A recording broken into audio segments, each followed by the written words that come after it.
Vamos a orar.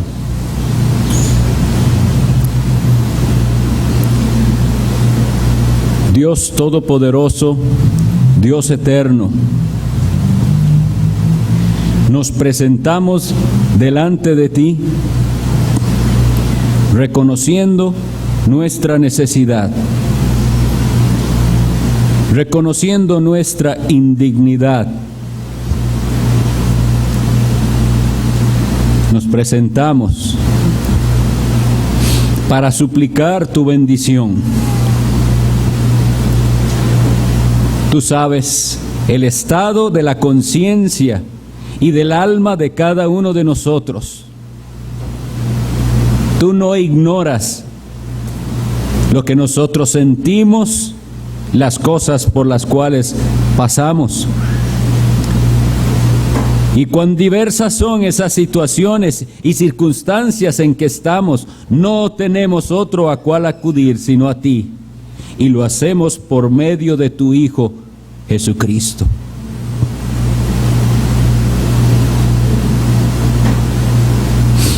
Envía, te suplicamos, el poder de tu Espíritu Santo para que actúe en nuestras mentes y corazones, nos transforme, nos acerque a ti. Delante de ti estoy, mi Dios, y sé que la más elocuente y perfecta predicación es inútil sin ese poder maravilloso de tu Espíritu Santo, y por eso lo suplico.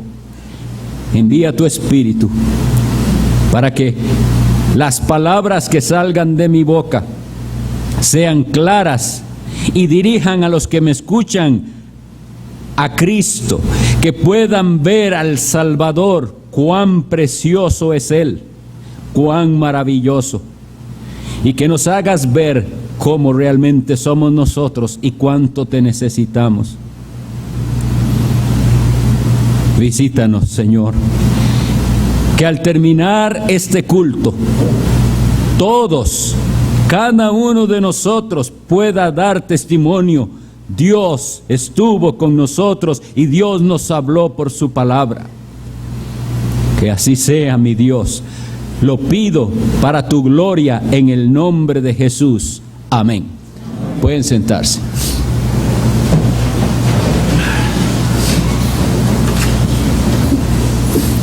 Les invito a abrir la Sagrada Escritura en la carta del apóstol Pablo a los Gálatas.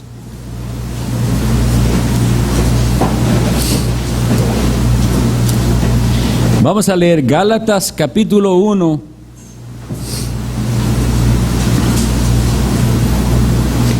de los versículos 1 al 10.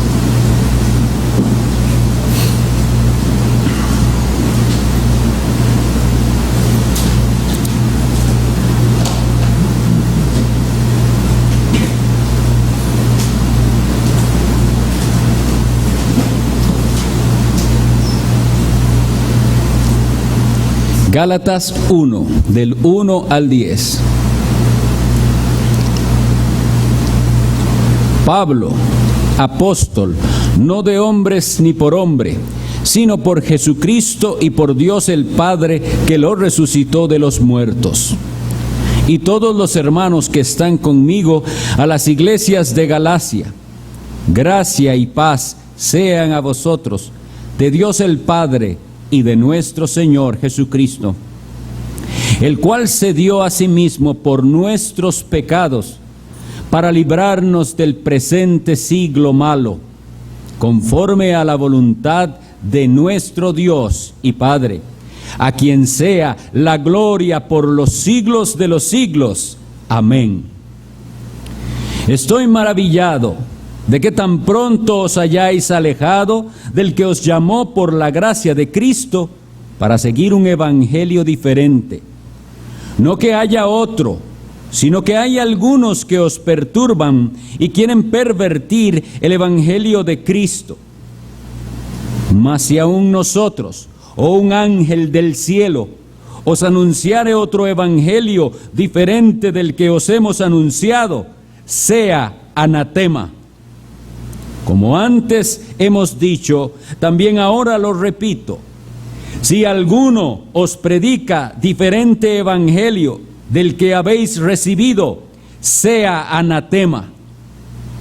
Pues, ¿busco ahora el favor de los hombres o el de Dios? ¿O trato de agradar a los hombres? Pues si todavía agradara a los hombres, no sería siervo de Cristo. Esta es la tercera exposición en la carta a los Gálatas, y les animo a seguir orando para que el Señor nos bendiga y nos haga prosperar espiritualmente en nuestra comprensión del Evangelio por la exposición de esta carta. También les animo a los que puedan a tratar de memorizarla. Vamos a estarla leyendo continuamente y esa es la manera de memorizar. Bien, hoy vamos a procurar una exposición de los versículos del 6 al 10. Y antes de empezar quisiera poner una ilustración en sus mentes. Algo que algunos padres, si no todos, han de experimentar o habrán experimentado y que muchos deseamos no experimentar nunca. Esta es la situación. Usted ha criado a su hijo de la mejor manera que puede, con los principios y valores correctos, y eventualmente se da cuenta de que está metido en algo muy grave, incorrecto, algo vergonzoso, algo contrario a todo lo que usted le ha enseñado. Y se da cuenta y puede comprobar también que su hijo o hija ha sido influenciado por ciertos amigos o amigas que le llevaron a esa condición.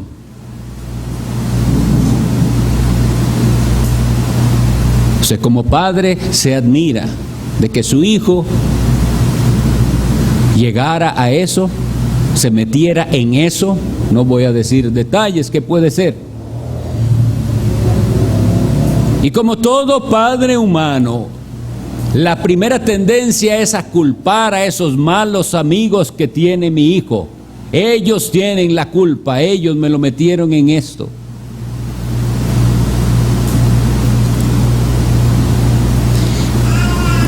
Tengan esa ilustración en mente, porque el apóstol Pablo se va a dirigir a los Gálatas como un padre desilusionado de lo que sus hijos han llegado a hacer, y sin embargo él, aunque es consciente de que hay unos que son culpables de influenciar erróneamente a los Gálatas, él también los va a responsabilizar de lo que están haciendo. No solamente va a echar la culpa a los que están predicando ese falso evangelio, sino que va a responsabilizar a los Gálatas de lo que están haciendo. Versículo 6.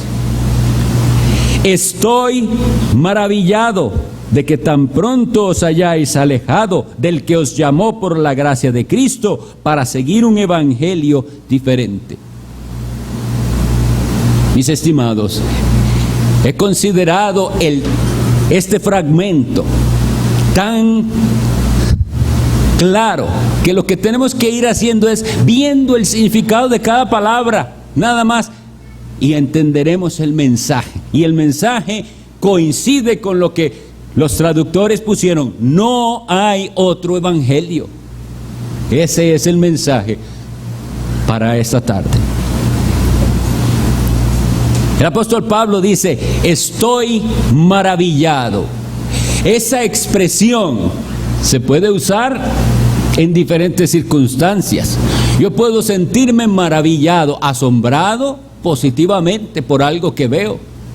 Me asombra y genera sentimientos en mí positivos, agradables. Algo hermoso que veo me asombra. Pero el sentido en el que Pablo está hablando aquí es un sentido completamente negativo. Es casi como decir lo siguiente: no puedo creer lo que he escuchado, lo que está pasando.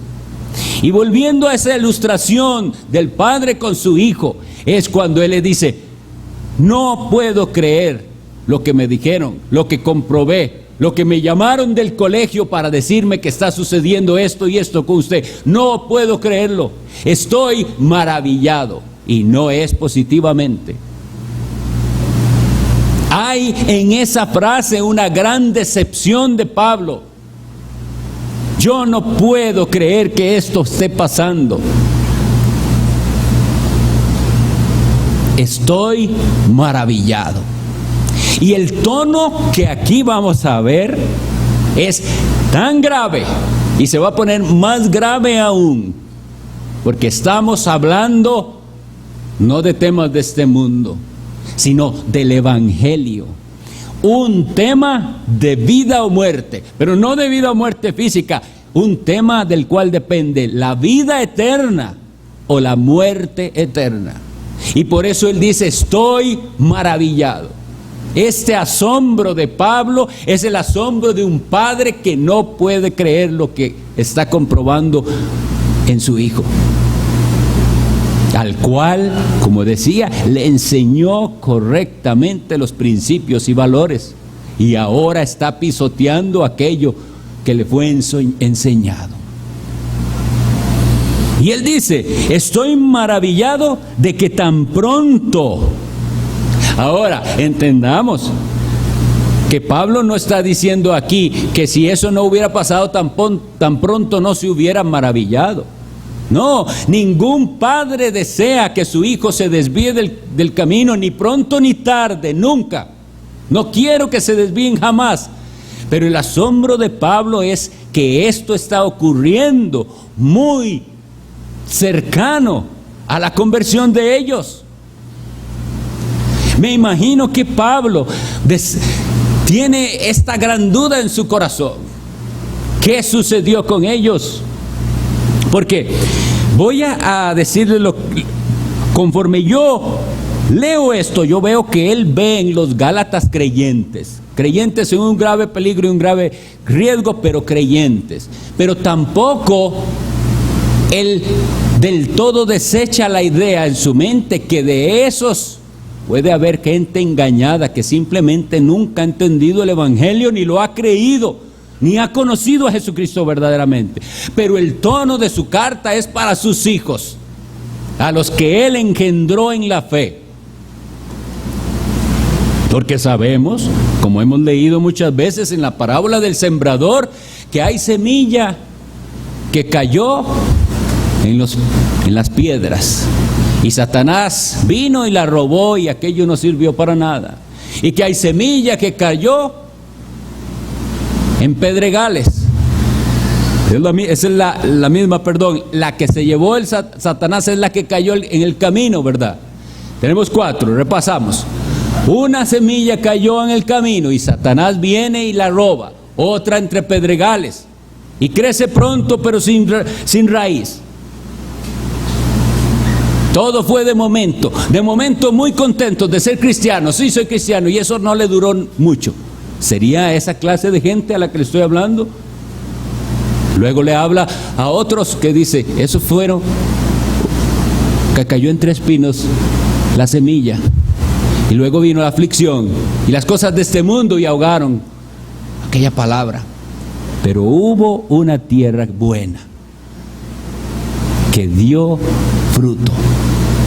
La semilla germinó y llegó a dar fruto. Bueno, quería hacer ese recordatorio de que toda persona, todo predicador, pero todo creyente también, cuando le da la palabra a alguien y parece que la ha recibido y no ve después el fruto, no lo veo caminando, se hace esas preguntas: ¿será que es? ¿Será que no es? Pero a mí me pareció que sí era. ¿Qué le pasó?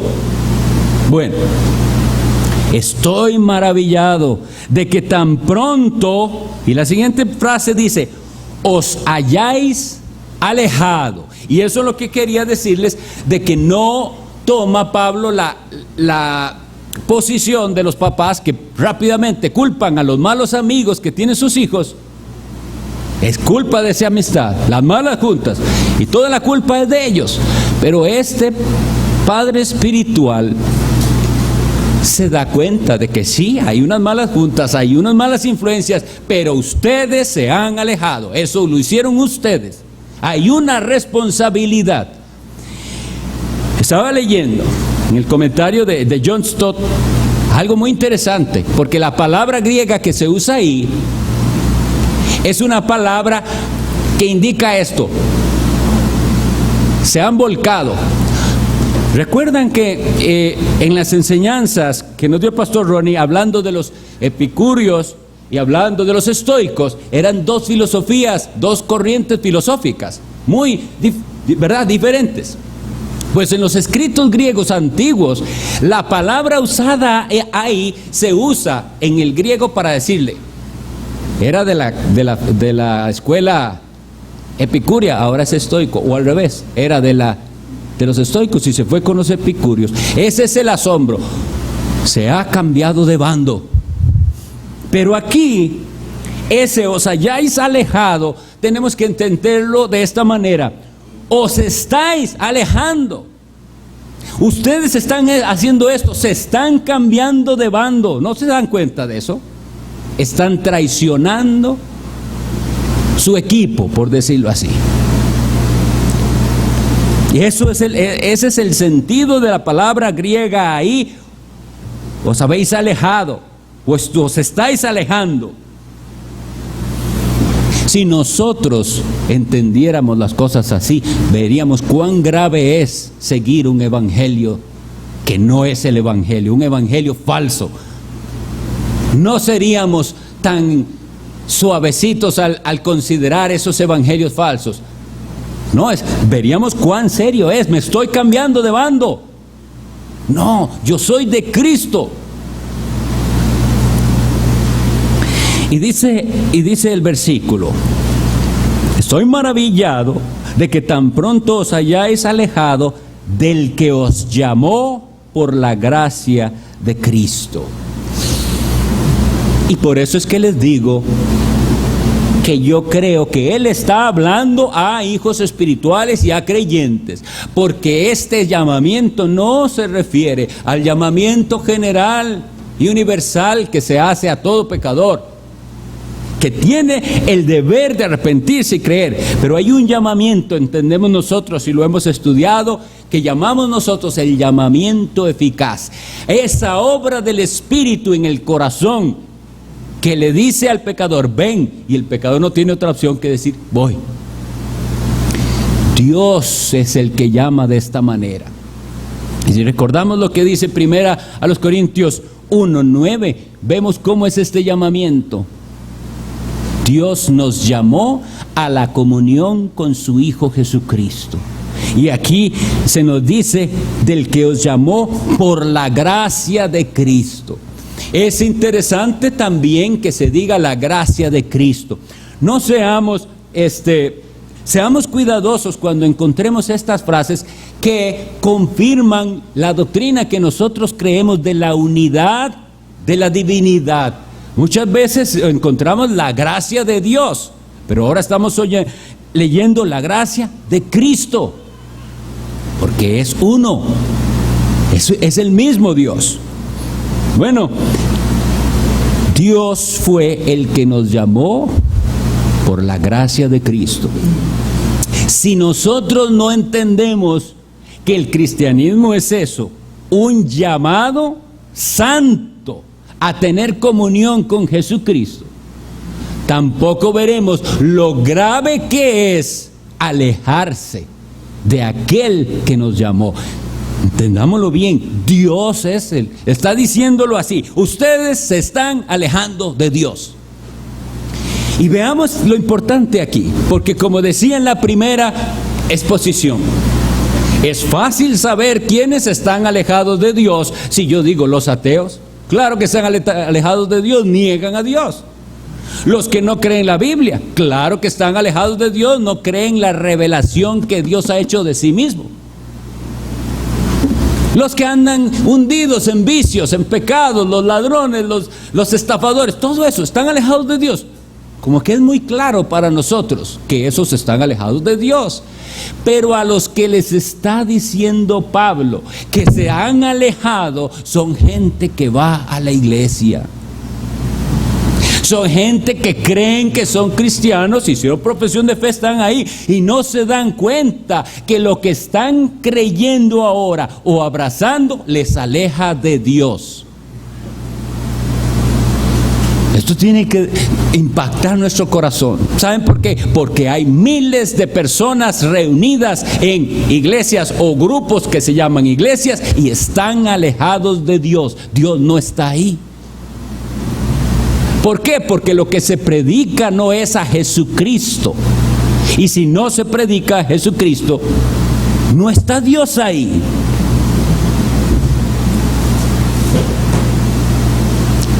Y aquí es donde luego dice Pablo, en el versículo 6 estamos, ¿verdad? Os hayáis alejado del que os llamó por la gracia de Cristo para seguir un evangelio diferente.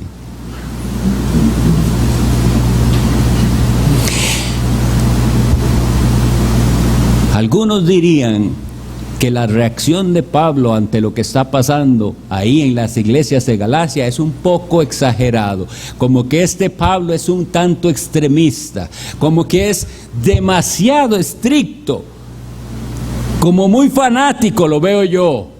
Y así es, para el mundo de hoy, eso es lo que nosotros somos si predicamos este evangelio de Pablo, muy extremistas, muy fanáticos. Pero Pablo ve en esto algo tan grave, que por eso es que comienza a hablar de esta manera.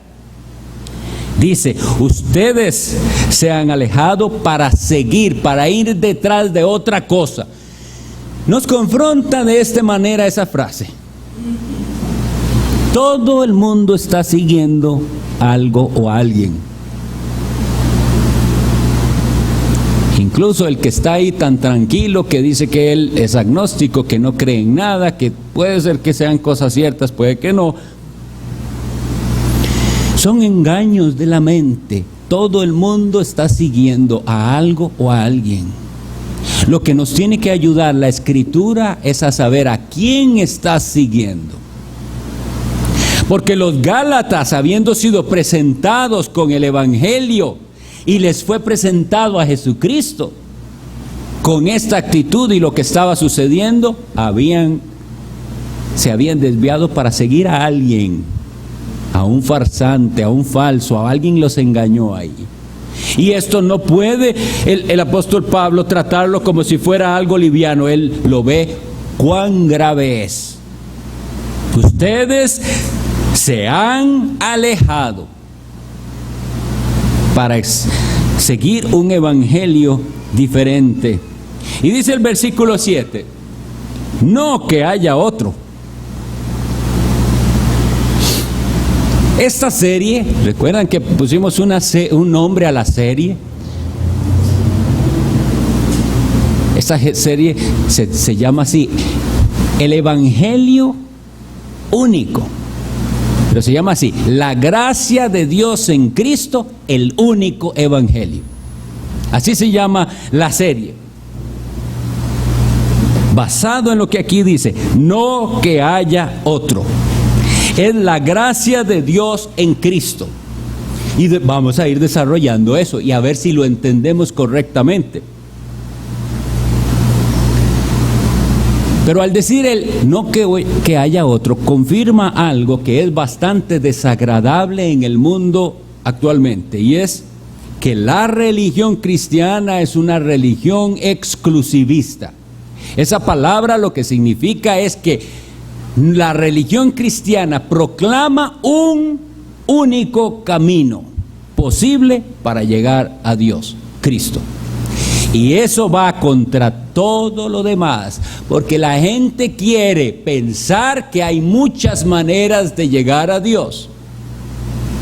Y estamos hablando no solo de que afirmamos que el Islam es una mentira y que el budismo es una mentira y que el judaísmo es mentira, y que todas esas religiones que hay en el mundo son mentiras, sino que también afirmamos que mucho de lo que se reconoce hoy como cristianismo es mentira, y que solo hay un camino, es Jesucristo, y que si no le conocen verdaderamente a Él, perecerán. Y esto no cae bien, no cae bien, es molesto al corazón que alguien hable con esa exclusividad. Pero Pablo nos está diciendo aquí, inspirado por el Espíritu Santo, que no hay otro. Solo hay un camino. Y luego él sigue aclarando.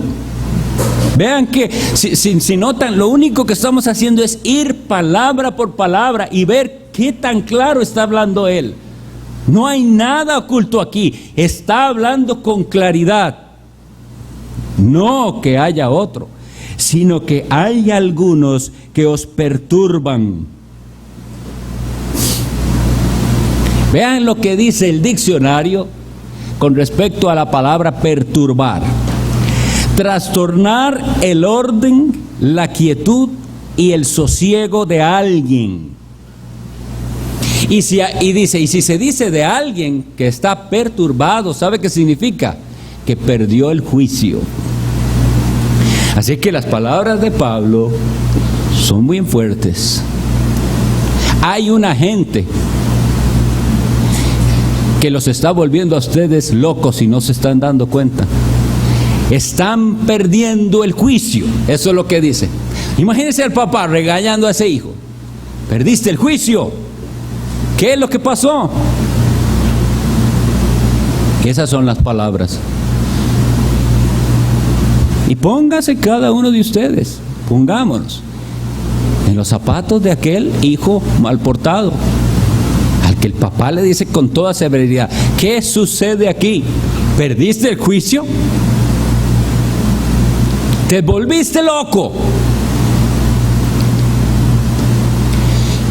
Y esas palabras las está diciendo él como un padre, pero no como un padre que simplemente está, como hoy en día, descargando su estrés con su familia, regañón. No, es un padre que se le va el corazón en ver a su hijo desviándose del camino.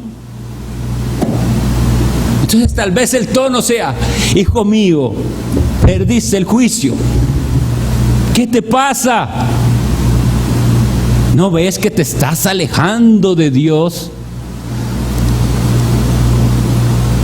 Pero yo sé que hay unos que lo están dañando a usted, que le están perturbando, que están metiendo cosas en su cabeza que no son buenas.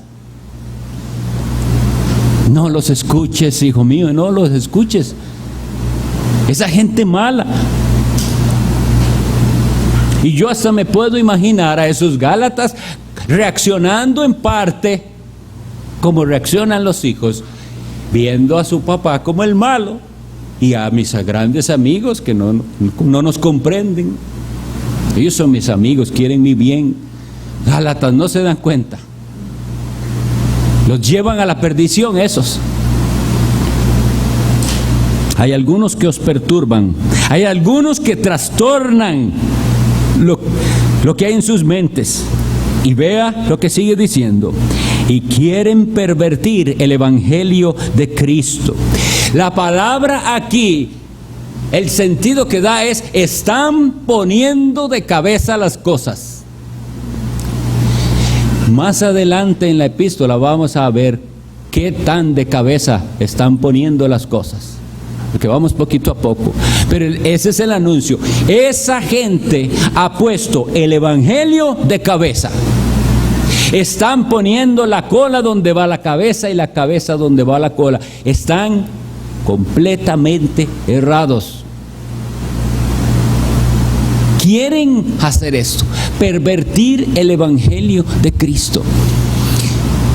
El gran problema con estas perversiones del evangelio es que en ningún momento ellos están hablando ni mal de Cristo, ni diciendo que no crean en Él, como veremos, El asunto grave aquí es que ese evangelio que tiene que conservarse puro, le están añadiendo cosas, lo están ensuciando.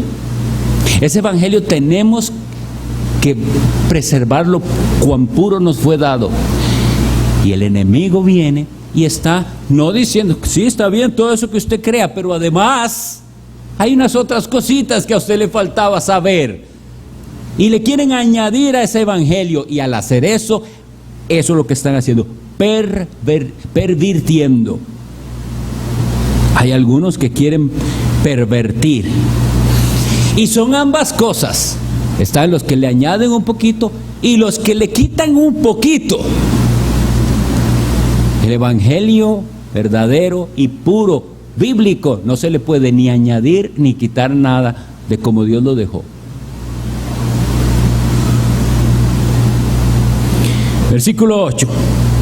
Mas si aún nosotros o un ángel del cielo os anunciare otro evangelio diferente del que os hemos anunciado, sea anatema.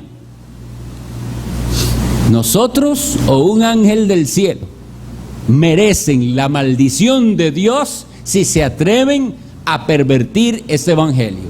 Eso es lo que está diciendo él.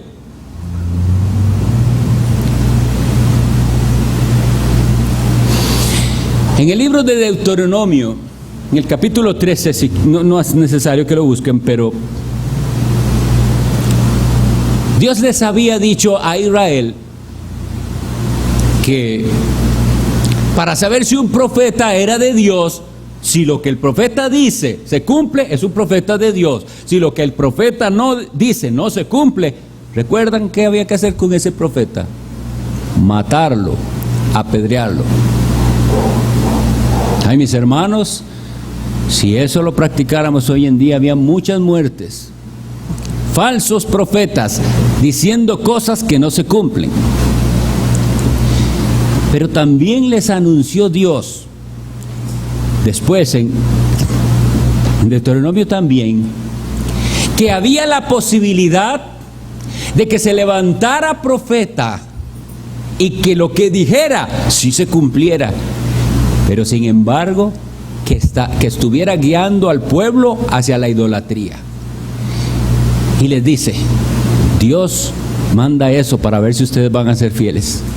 Y ese profeta tiene que ser cortado también.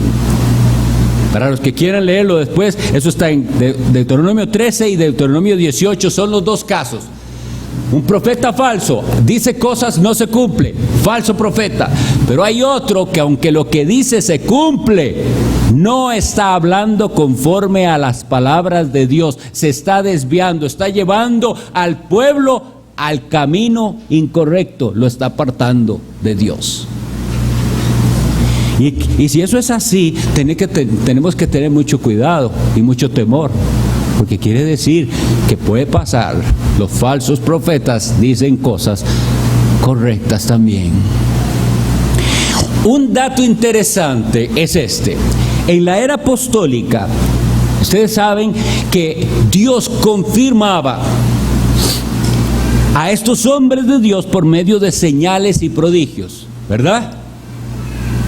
Los hombres de Dios hablaban, los apóstoles, y ellos hacían milagros, señales, prodigios, y eso era la manera de Dios de respaldar a estos hombres que hablaban. Eso está escrito en la palabra, dice, para eso es.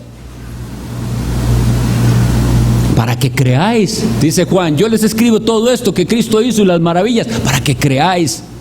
De manera que todo eso respalda la palabra apostólica. Sin embargo, después de la era apostólica, ya las señales y prodigios no son garantía de que aquel que las hizo hable de parte de Dios.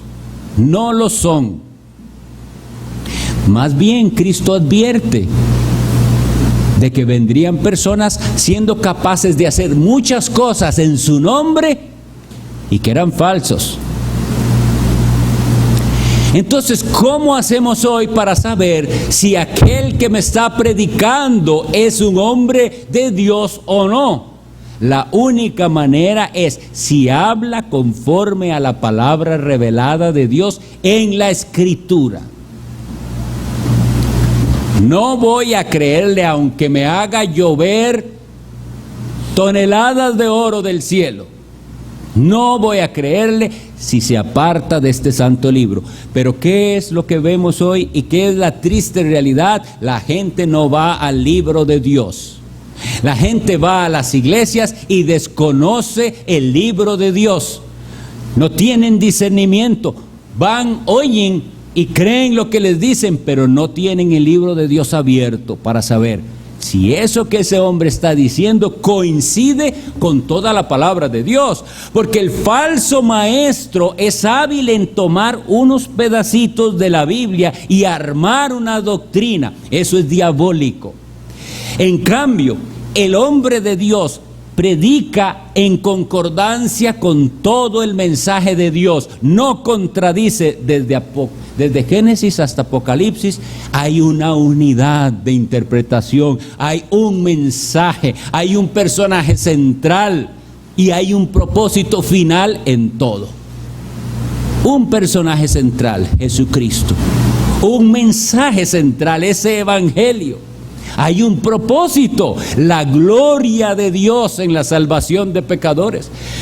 Pero como no se sabe, no se conoce la Biblia, entonces no ven cuán importantes estas cosas, no pueden discernir la enseñanza falsa.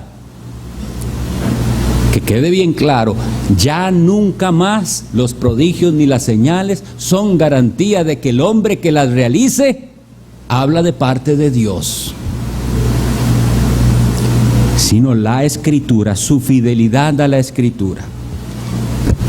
Y este versículo dice: mas si aún nosotros o un ángel del cielo os anunciare otro evangelio diferente del que os hemos anunciado, sea anatema. Vuelvo a decir, creo que es necesario, la manera en que este versículo ha sido utilizado y manipulado muchas veces. Ha sido utilizado para hacerles a las personas creer que si les predican algo diferente de lo que yo les predico, sea anatema. ¿Ven la diferencia? No es lo mismo que yo diga de ese evangelio que les fue predicado por el apóstol del Señor Pablo, y entonces tengo que indagar cuál es ese evangelio a que yo me atribuyo. Eso como si yo fuera o tuviera ese derecho de decirles a ustedes, por ejemplo, si alguien les predica algo diferente de lo que yo les predico, sea anatema. Eso no es correcto. Si alguien les predica a ustedes algo diferente del evangelio anunciado por los apóstoles que está aquí en la Biblia, sea anatema. El evangelio es un mensaje que debe ser anunciado, proclamado. Los mensajeros del evangelio, eso es lo que hacen, anuncian un mensaje maravilloso de buenas nuevas que le dice al pecador: hay perdón para todo aquel que se arrepiente y cree en Jesucristo, porque lo que Jesucristo hizo es suficiente. No tienes que agregar nada, solo recibir con fe el don de Dios. Ese es el mensaje. Tienen que ir a la Escritura a indagar. Ese es el mensaje. Eso es algo que debe ser anunciado y proclamado. Ahora, vea qué dice. Viene gente a anunciar otra cosa. El evangelio es necesario anunciarlo constantemente y proclamarlo, porque si no lo hacemos, vendrá Satanás con sus sugerencias y anunciará y proclamará otra cosa. Ahora, lo que aquí dice es sea anatema. Voy a dedicar los siguientes minutos a ir a la Escritura para que entendamos bien cómo se usaba la palabra anatema en la antigüedad, para que veamos la gravedad de lo que Pablo está diciendo aquí. Yo le puedo decir a ustedes, sí, anatema significa maldito o bajo maldición, pero eso no es suficiente. Tenemos que ir a la Escritura a ver qué clase de maldición es la que hay sobre aquel que anuncia un evangelio diferente. Porque este ejemplo viene de ahí. Entonces, la primera vez que se nos habla del anatema es el Levítico 27-29. Estas yo las voy a estar leyendo, si pueden ir conmigo está bien, si no, me escuchan. Dice así Levítico 27-29. Vamos a ver.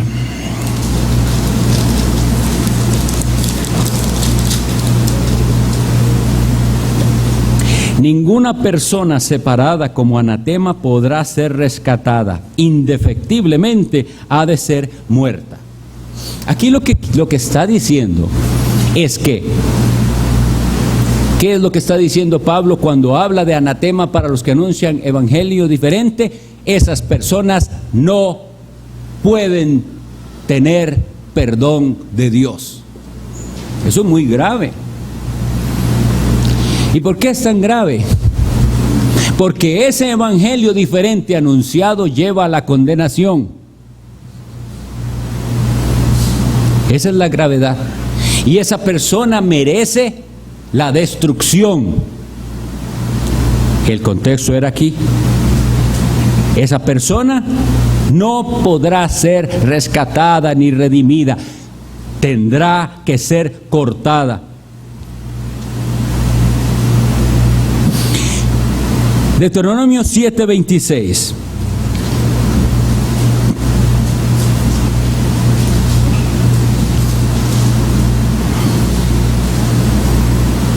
Esto es para nosotros también. El Antiguo Testamento, toda la Biblia es para nosotros. Y los traductores pusieron bendiciones de la obediencia, y al final dice esto, al final de ese capítulo, el capítulo 7 de Deuteronomio, versículo 26. Y no traerás cosa abominable a tu casa, para que no seas anatema. Del todo la aborrecerás y la abominarás, porque es anatema. ¿Por qué estoy leyendo esas? Porque necesitamos entender que lo que Pablo está diciendo es grave. Él está tratando a esa gente como esto que dice aquí. Algo abominable. No lo quiero en mi casa, no quiero que entre a mi casa. Aquí estaba hablando de diversas cosas, idolatrías, que se pueden traer a su casa. Pero el asunto es, dice, no traerás cosa abominable. Y yo sé que los cristianos, ustedes y yo, no traeríamos un ídolo físico a nuestra casa. Y sin embargo podemos estar dando cabida a algo abominable delante de Dios. Una enseñanza falsa. Y eso es abominable delante de Dios. No, dice, del todo la aborrecerás y abominarás, porque es anatema. Y yo quiero, por favor, que cuando hablemos de esto, vean la gravedad de este anatema. Deuteronomio 13, 12 al 17.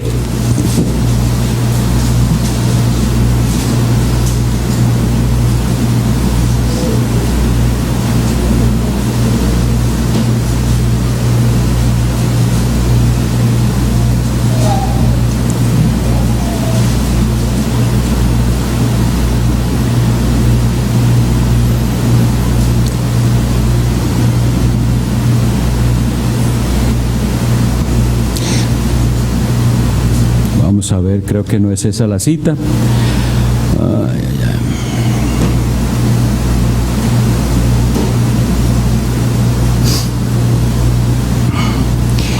Bien, no encuentro ahorita la cita, la vamos a buscar después, pero esto es de lo que trata el texto al que quiero hacerles referencia. Dios les había dado instrucciones con respecto a los pueblos que iban a conquistar. Ustedes saben que Dios sacó a Israel de Egipto, ¿verdad? Saca a su pueblo de la esclavitud de Egipto, los hace pasar por el desierto.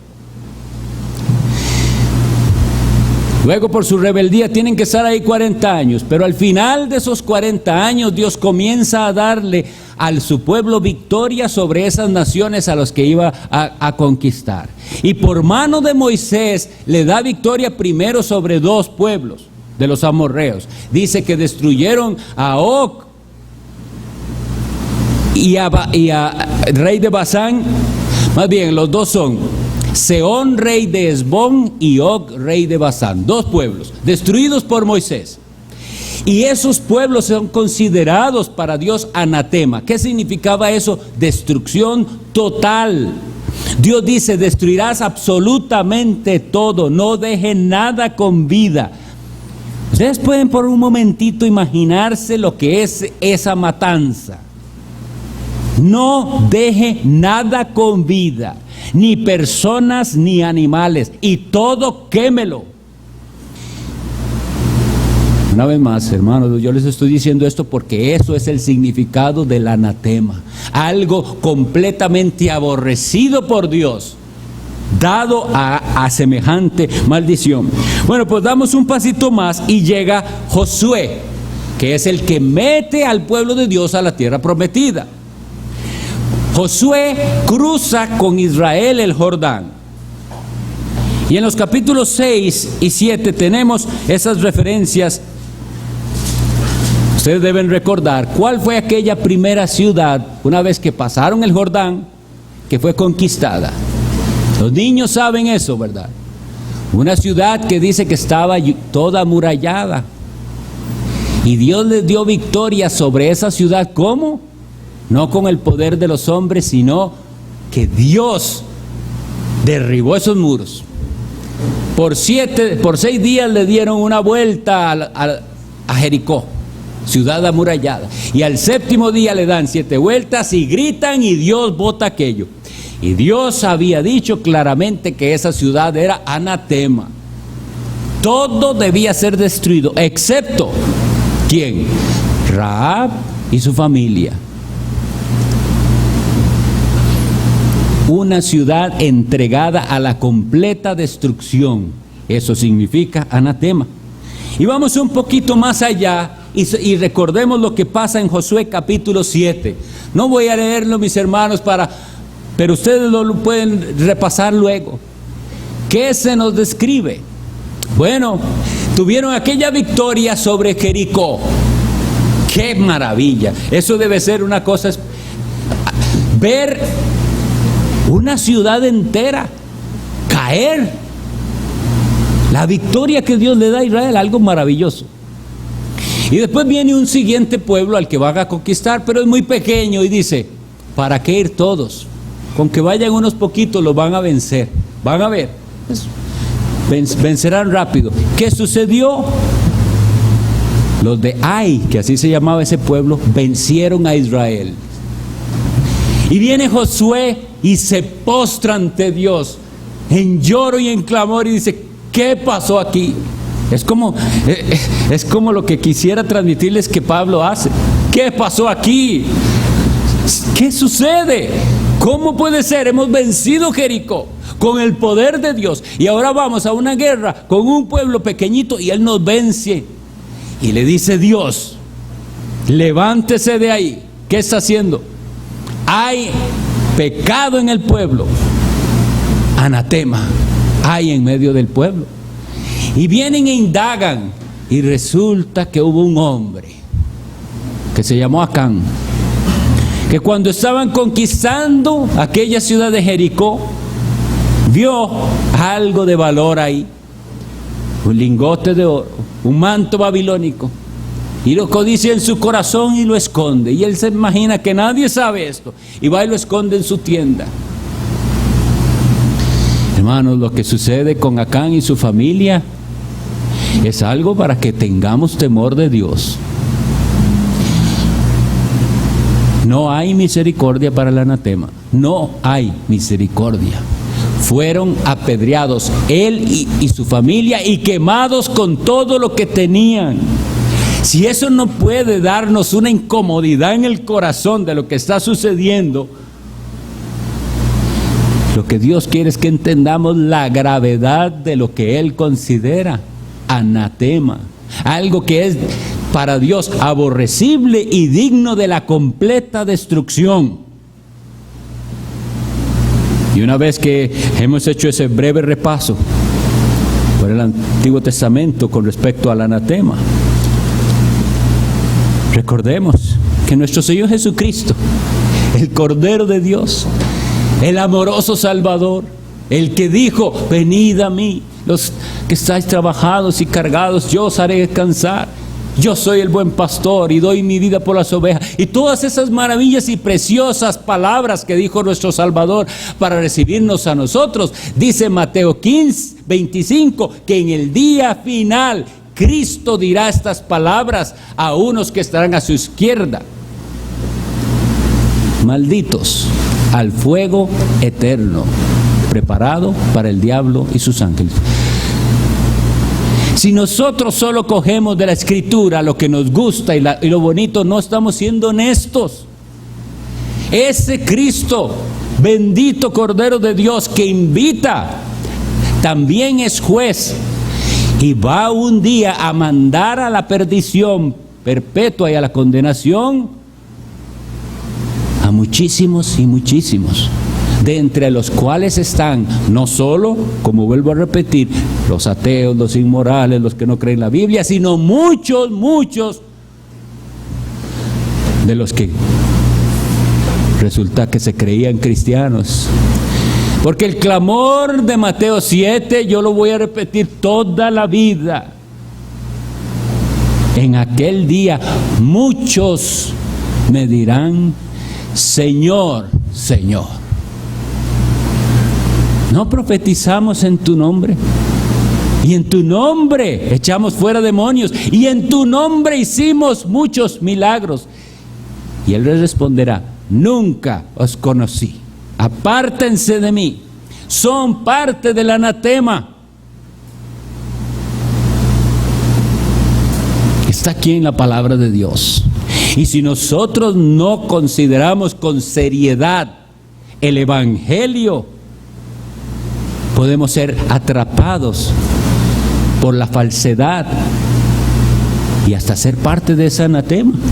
Asegúrese hoy que usted ha creído el verdadero Evangelio, que usted ha creído en el Cristo que transforma vidas. Asegúrese hoy de que usted ha dejado el mundo y el pecado atrás, porque no se puede las dos cosas, no se puede.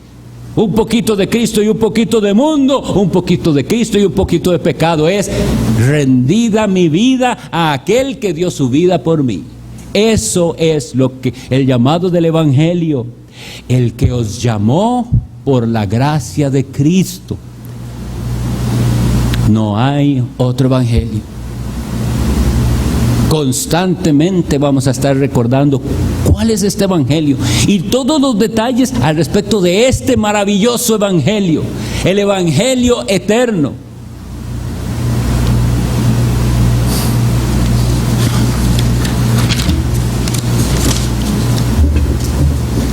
Quisiera concluir con el versículo 10.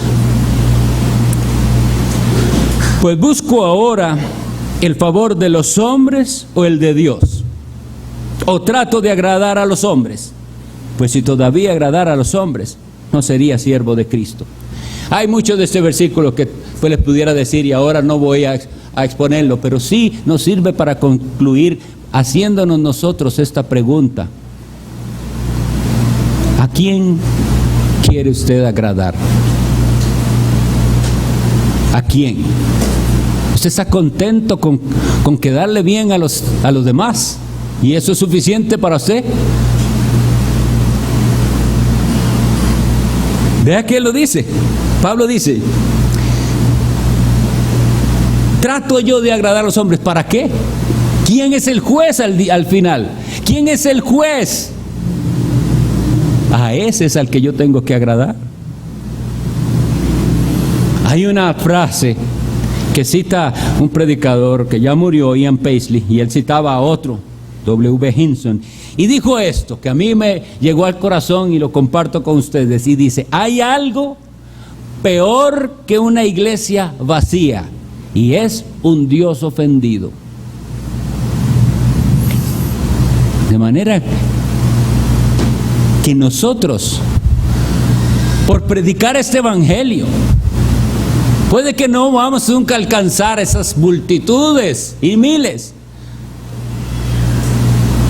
Y puede que incluso por predicar este evangelio muchos digan, demasiado fanáticos en esa iglesia, demasiado extremistas. Ay, es que solo de eso hablan, de arrepentirse y del pecado. Bueno, es preferible tener una iglesia vacía que a un Dios ofendido. Pero todo lo contrario pasa hoy en día. Ellos están felices teniendo la iglesia llena y no les importa que están ofendiendo a Dios, que es el juez. Así que espero que al concluir tengamos un poquito de claridad en por qué tan fuertes estas maldiciones. ¿Por qué tan fuertes? Porque el evangelio falso disminuye o trata de quitarle la gloria a Dios. Esa es una de las razones y la expandiremos después. Pero esa es una de las razones. El evangelio falso le quita la gloria a Dios. Y el evangelio falso conduce a la condenación. Entonces, ¿cómo un padre espiritual no va a hablar con esta pasión y con esta preocupación? Y usted que profesa a Cristo, la pregunta es, ¿usted está firme en Cristo y en la fe o se está volcando, como les contaba que significa esa palabra, o se está alejando para seguir las sugerencias del diablo, del mundo? ¿Dónde está parado usted hoy? Hoy hay esperanza. Si usted tiene dudas, vaya, a solas clame a Dios. Abra su corazón al Señor Jesús y derrámelo y dígale, suplico salvación, cámbiame este corazón que prefiere el mundo y el pecado y no a ti. Límpiame. No solo de mis pecados, sino de mis errores, de lo que yo creo incorrectamente. Límpiame de eso. Y haz que, así como dijiste, no meterás en tu casa cosa abominable, del todo la aborrecerás, es anatema. Así tenemos que ser de celosos con el evangelio. No lo deje entrar a su mente ni a su casa, y mucho menos lo permitiremos que entre a esta iglesia. Vamos a orar.